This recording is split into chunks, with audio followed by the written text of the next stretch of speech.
Wow. Cindy has spoken at this event all 3 years, normally to kick us off, and I made the decision this year to have us close us out, and I think I was right, so thank you. I just want to again acknowledge our sponsors, a lot of whom are still here. Our speakers, 72 of you, thank you. Congrats to our student scholars. I was so pleased to see you taking the mic just now.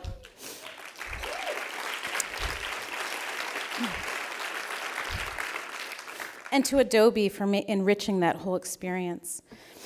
And to everyone who took the mic in countless ways over these past 2 days, all of our guest bloggers and tweeters, our photographers.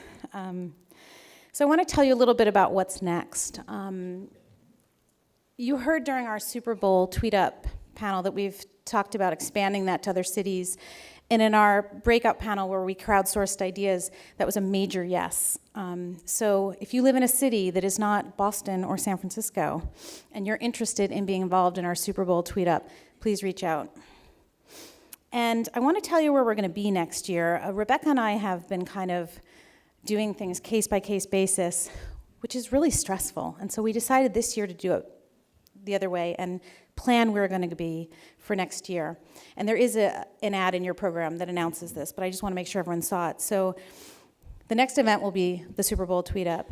We will be visiting 5 cities next year to do mini conferences, one-day mini conferences. The first one will be in April in Miami. The second one will be in May in Portland, and Wieden & Kennedy is hosting us there. In June, we are going to London. I can't tell you how many events I've spoken at where the first question from the microphone is, when are you coming to Europe? So we are coming to Europe. It looks like WPP is pulling together some agencies to sponsor us there. In August, we are going to Toronto. And our last mini-con before our big fall event will be in September in Minneapolis. And we have 2 agencies coming together, Carmichael Lynch and Cole McVoy, to sponsor us there.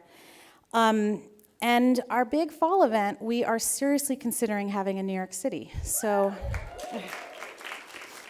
not yet determined, but it seems like the right time to bring this message to the East Coast, to refresh the audience, to have different venue options to handle the growing audience.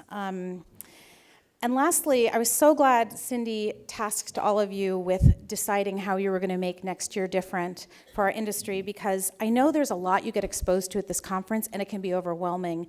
And I wanted each of you on your plane ride home or on your cab ride home, wherever you live, to think, what are the 1 to 2 things you're going to pledge you're going to do this week, and what are the 1 to 2 things you're going to pledge to do next year? That's 4 things. Or 2 things, if you're an underachiever. But it's critical, because we know we get sucked back into the vortex of our work environment. So think about what all the inspiration you took here and what feels relevant and right and timely for you, and pledge to do it. And tweet it to us if you want, so we can hold you accountable. And that's really all. I just want to thank you all for coming. Like I said in my opening remarks, I know you have incredibly busy lives. I'm deeply honored when I meet people here especially from Europe. I mean, people that came so far to be part of this. Thank you for sharing your opinions. Thank you for your respect. Thank you for showing up and with such a spirit of community. I'm very deeply touched with, sorry.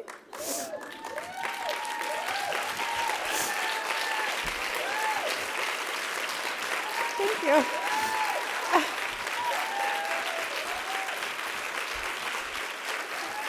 I'm good.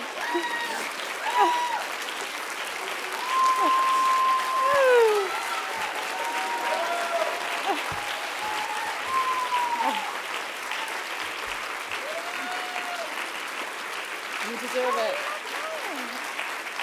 I will be. Thank you. It's just so unbelievably moving, because this literally was a microaction. This was one thought. I was one person, and slowly I reached out to other people, and then other people came into the team, and this is how change happens. It's that simple and that complicated. So thank you for being part of it. If I haven't met you yet, I'd like to, and thank you to Rebecca and the rest of our team. Okay, now I'm crying. Now you're crying. And safe travels home.